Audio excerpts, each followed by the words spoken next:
from Augusta. We're watching News 1226 at 11. New details on a developing story we were first brought you as breaking news during News 12 at 6 o'clock. 78-year-old James Wheeler found dead at a home in Edgefield County. He was found after deputies executed a search warrant at a home on Copeland Circle. Thank you for watching News 1226 at 11 on WRDW and WAGT, and now streaming live on WRDW+. I'm Ashley Campbell. Deputies say that James Wheeler was reported missing in June. At last check, his 57-year-old daughter, Monica Wheeler Walton, was arrested, and charges are unknown at this time. Your Ethan Hunter was at the scene tonight. He's joining us now live in the studio. So, Ethan, you heard from neighbors out there. What did they have to say about this story that's really early in its stages? Yeah, most of them didn't even know that James Wheeler was missing until it was posted by the sheriff this afternoon. They said that he'd moved in with his daughter Monica, who had been there for years, but they hadn't seen him outside in quite some time. It was a shock as they watched investigators put yellow tape on their usually quiet street. You see the bricks and the mulch. We were working on that to build a garden for her because she wanted that barrier around it. Anthony Crane has done a lot of yard work for his neighbor on Copeland Circle in Edgefield County. We would cut grass, we'd sit there back in our backyard on a patio. Now, a different crew is walking this lawn. You never know who you live next to. Anthony lived down the street from Monica Wheeler Walton. Her father, James Wheeler, was found dead at the house after being reported missing since June. Monica has been arrested. Sheriff Rowland posted in what he was saying, and he was like, yeah, he's been missing since June. And I'm like, I literally saw him in June. Neighbors say that they didn't see James outside much, but haven't seen him at all in months. Edgefield County records show the house is in James's name, but neighbors say he'd only moved in with Monica within the last year. He was bringing his camper, he was going to move down here and live with her and all that. Ain't nothing uncommon, you know. So that's what threw us off when we found out he was actually a missing person. Neighbors say his camper parked on the lawn was just put up for sale in the last few weeks. They also say Monica was more outgoing in the past, but recently kept much more to herself. The whole demeanor changed to where it wasn't the same Monica that we knew when we first met. Still, Anthony never expected this on his quiet street in Edgefield County. This neighborhood is a family-oriented neighborhood. I mean, you see behind me, nothing but family and kids. Yeah, it was really just a shock to this community. Detectives think his body had been at the house since he was reported missing. The Edgefield County Sheriff's Office says more arrests are expected and will continue following the story for you. Yeah, still a lot of information that we're working to find out tonight. You know, again, this really is early in its early stages, but we know you're going to stay on top of it. Thanks, Ethan. New developments tonight as Edgefield County leaders considered an RV park near Horse Creek. Now, this map on your screen shows where that 70-lot RV park would be. That's at the corner of Edgefield Road and Bream Oak Road in Trenton. This is Sky 12's drone video of where the RV park would be. It's been 90 days since the commission gave the RV park developers time to amend the proposal, describing why they should not be denied this land. And many citizens tonight voiced their concerns with the park, most of those centering around possible environmental impacts.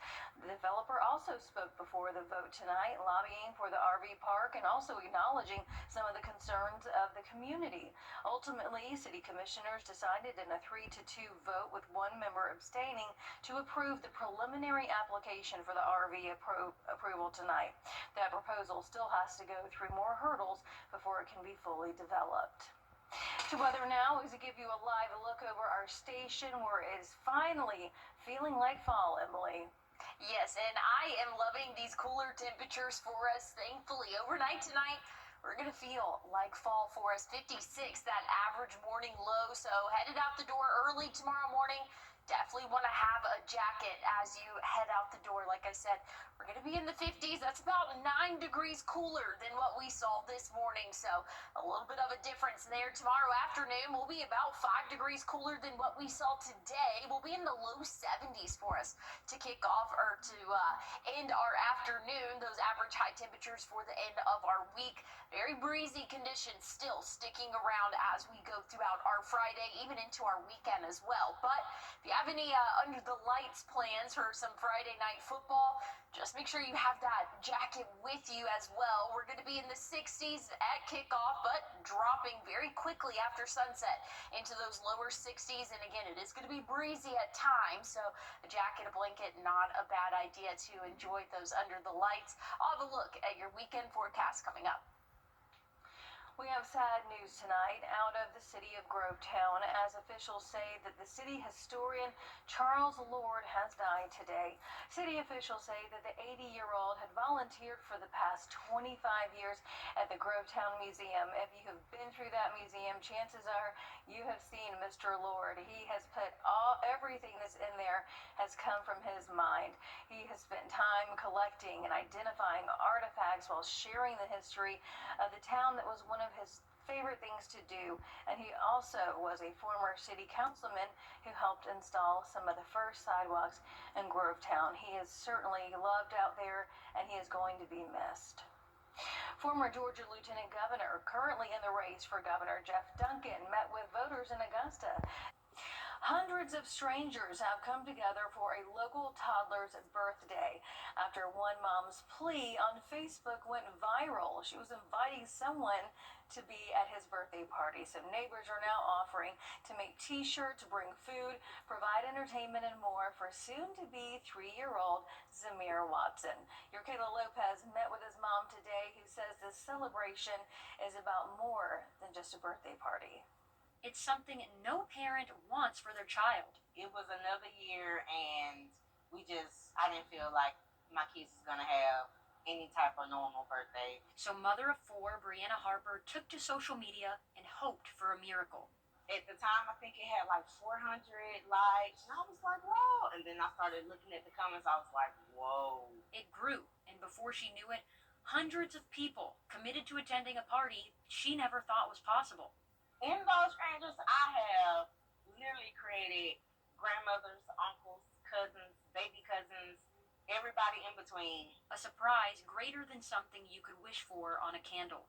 Being able to have the community like we have to come together at a time where everybody is so divided, that's something that really made me happy. Because before you can make a change, you have to take a chance. A mustard seed is about this big.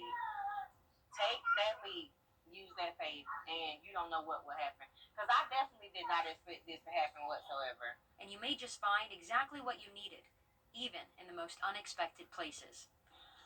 Even though they're strangers, they've become family to me. That is such a wonderful story. Now she needs a space to host the party for Zamir, with more than 300 people expected to attend. And wherever the space is held, does need power because one of her younger twin children is using a breathing device. Also, people want to donate bouncy houses and things that need to be plugged in, so there's that as well. And she's in contact with law enforcement to make sure that the venue will be safe. Even the Richmond County Sheriff's Office has RSVP'd. That is going to be quite the party, Emily. I think we might sign up for that. Yes. It looks like it's going to be a lot of fun. It does. I love that story, and he is not going to forget his birthday party this year. So very cool story there. I'm excited to see it all come together. Looking at our under the lights forecast for tomorrow, though, definitely want to have a jacket if you have any evening plans or even early morning plans. We're going to drop off into the 50s overnight tonight. I'll have a look at our fall forecast coming up. And we are hearing from the grandmother of a Saluda County teenager killed in a shooting at South Carolina State University Saturday. That and more after the break. At Parker's Kitchen, our tenders are almost twice the size of our competition. They're fresh, never frozen, hand-breaded, and cooked to perfection. And a better value at Parker's Kitchen. Breaking right now, a shutdown on I-20 is causing Stay delays. connected to the team you trust, Norway. We have a safety alert for all you mom and dads out there. Get breaking news and investigations here on the WRDW News app. We're tracking strong to severe. Get instant forecasts with real-time alerts here on the WRDW First Alert Weather app. And stream live on your TV, here or watch anytime on your schedule. We're covering breaking news out of Augusta. Download all 3 for free. Stay connected to WRDW wherever you are. Thank you, Augusta, Mississippi. Now, your First Alert weather with meteorologist Emily Acton. Overnight tonight, temperatures cooling off into the middle 50s. Starting off our Friday, feeling like fall. Might want to have a jacket as you head out the door, and you won't need it for the afternoon, but if you have any Friday night plans, maybe checking out some local high school football games, you're definitely going to want to have either a jacket or maybe a blanket headed out to those stands there at kickoff. We'll be in those middle 60s at halftime, but cooling off into those lower 60s overnight, and really by the end of the game, we'll see the 50s again for our wake-up temperature for our weekend. Small chance of an isolated shower as we go throughout the late overnight hours tomorrow, and we're also tracking a little bit of rainfall as we go throughout our Saturday morning as well. So tomorrow, again, a hit or miss shower possible. Low rain chances, though, for most of us throughout the day. Once we get into our Saturday morning, starting off not too bad, a little bit of cloud cover building in, but we could see a few hit or miss showers as we go throughout the afternoon. This is the latest model run here. Definitely has some heavier rainfall sticking around, or really coming into play, I should say, for the afternoon. Same again for our Sunday. This is all due to an area of low pressure that's really just keeping those rain chances very heavy as we go throughout our Saturday morning, Sunday morning as well. So just be aware of that. Going to be beneficial rainfall, though, for our area. Looking at the drought monitor, abnormally dry for a good portion of the CSRA. We're seeing moderate drought conditions in this tan color, and even severe drought conditions over in this orange color here. So we definitely need to get any rainfall that we can. Just unfortunately, it looks like it's going to impact our weekend for us. It's not going to be a total washout, but higher chances of rain throughout our Saturday and Sunday. Breezy conditions tomorrow and again on Saturday, anywhere from 20 to 25 mile per hour wind gusts can be expected. So just know it is going to be breezy. Those overnight temperatures definitely going to feel a little bit cooler with that breeze there. If you're heading out to the West Carolina State Fair, that officially starts tomorrow. Temperatures will be anywhere from 60 to 65 degrees, so just know it is going to be a little bit on the chillier side of things, but overall weather not looking too bad for your Friday. But again, Saturday, Sunday, we got about 30% chance of showers there. Again, it's not going to rain all day for everybody, but there is that coastal low that's going to be feeding us a lot of moisture for our weekend. Tonight, a balloon release. We had to break. Here's a live look right now at Philadelphia, along with your winning lottery numbers.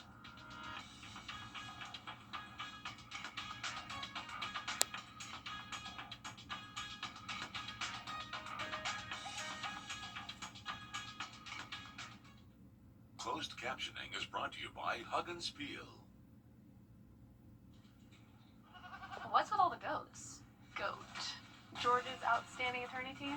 After you've been injured in a car crash, call George Sink Injury Lawyers and get the GOAT on your side. Hurt? Call All Nights now. This is it. Thursday night, but we have plenty of high school football going on. Coming up in sports, Alyssa Lyons has your winners. That's my go-to guy. Can you fix my smartphone? Yes. You have car batteries? Yeah. What about golf car batteries? Of course. Battery from a depot? Absolutely. My boat? Huge variety. Toy boat? Sure. Motorcycles? You bet. My apartment building? Whole building. Do you have batteries for my party lights? Yeah. Batteries Plus, the experts in charge. Batteries for my side-by-side? Yes. Replace my flashlight? Sure thing. What about my business? Oh, good one. 100% batteries from my fleet of trucks. Yeah, floor scrubbers? Yes, and fire panels. We have pallets of batteries. Well, what about- As your go-to guy, if it needs a battery, we have it. Well, that's all you had to say. Good luck with that. Batteries Plus, the experts in charge. First Alert Radar, powered by Jim Hudson Automotive Group. On your your sideline. Sponsored by Chandler Law Firm. Hey friends, week 8 of the high school football season is here Thursday night, playing teaser once again for the main event. Steve Hibbett's all dressed up to welcome Brooke and Casey into the Hornets' nest. Clap it up, clap it up. Aiken letting a young Hornet earn his wings tonight. Hello, Publix. Somebody get an ankle check on aisle 20. That is freshman back Michael Francis. He strikes first and gets Aiken out in front. Bulldogs would strike back to tie the game until Tanner Padgett. He had something to say about that. Number 8 notches his 10th total touchdown of the season. A close one ends in BC's favor. The Hornets drop their 5th straight game. Over in the Columbia County at the Super Bowl there, Lakeside still looking for their first win of the season. Pack hasn't hit the W column since Grovetown, their second game of the year. We like Brennan Yorkman back from his own 10. Yes, we do. He's a lone wolf out there. Panthers, nobody on him until they do. Down at 32, and they turn it over on downs. Easy, like Thursday evening. Tristan Jones, 6 for 6, first score of the game. I told you at the beginning of the season, Parker Brantley was a kid to watch. Still don't believe me. At me. I always come with receipts. He stuck it tied and scored the go-ahead in the 4th. Not once, but twice. Wolfpack gets their first win against Lakeside since 2021. Region races are heating up, especially in Georgia's 3A Region 4. Plenty of region implications on the line come Friday night. Sitting at the top are undefeated Westside and West Lawrence. Right behind them, 2 teams with only 1 loss, Harlem and Aquinas. Friday night, the Bulldogs will face the Fighting Irish, with the winner staying on the heels of the leaders. Aquinas' lone loss came at the hands of Cedric Mason and Westside, while Harlem's only blemish came from West Lawrence. And like most years, the region is a dog-eat-dog world. Coach Boyer says all his team can do, stay the course, and maybe get a little luck. Best case scenario, they lose 2. I don't necessarily see that happening, so maybe they'll lose 1 and maybe create a 3-way tiebreaker. If we beat the team that beats them, that's still a possibility down the road. So you just never know. Like I said, they've got a lot of tough opponents left. We've got a lot of tough opponents left. So we'll just kind of see how it all shakes out these next 3 or 4 weeks. Well, that goes on down the road. Our game of the week takes us all the way to Wilkes County for another classic between Lincoln County and Washington Wilkes for the 378 war. Leomski's Red Devils are 6-0 on the season and have lost only 1 regular season game since October of 2023. The Tigers would love to end that streak, and after starting 0-3, the Tigers have won 3 out of their last 4.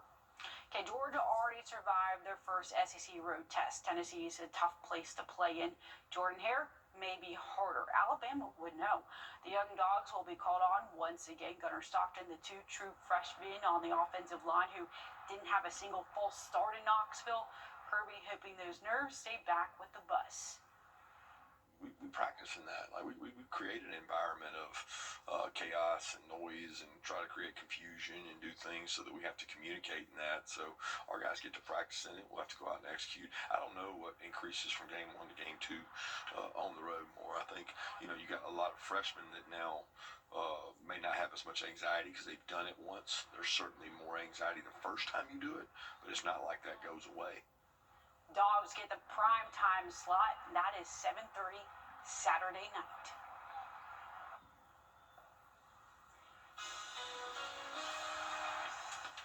Well, looking at your what to wear forecast for tomorrow, definitely want to have a jacket as you're headed out the door. And if you have any evening plans, definitely want to have something to cover up in. We're anticipating cool temperatures to start off our Friday. I'll have a look at your 7-day forecast one more time coming up. Time and Temp, brought to you by your First Alert weather team. Join us right here on WRDW News 12 at 11 a.m. for Warren A Way of Life. Visit us anytime online at warren.church for more information. It was raining, and I came to a complete stop. The mail truck smacked me. I called the Mike Costello's law firm, and I'm like, I am really, really hurt. They actually care about their clients. I got above and beyond what I was expecting to receive. Thank you, Mike Costello. I'm Gunnar Stockton.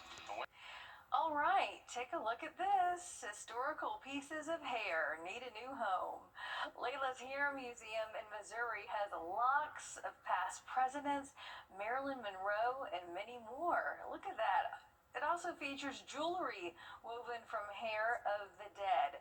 The museum founder died last November, and her granddaughter there now working to offload the hair. The collection of more than 3,000 pieces is headed to museums across the country. She started this because she was a hairdresser and she loved hair. She loved this art form. I feel like this process of rehoming her collection has helped me grieve her in a way that I didn't even realize I really needed. Sorry, I'm taking a look at this. Evans estimates that the collection is worth more than $1 million. Lila's Hair Museum permanently closed last month. That's a no for me, Ashley. Oh, look, Elvis Presley. I wonder James Brown could make a stop in Augusta. I don't Who know. knows? That's a no for me. Not a big fan of that. You don't want hair jewelry? Come on. No. But hey, our weekend forecast, we're going to be dodging a couple of showers as we go throughout our Saturday, Sunday. Much drier conditions, though, for next week. That does it for us for News 12 at 11 o'clock. Thanks for watching. We'll see you back here tomorrow for Under the Lights.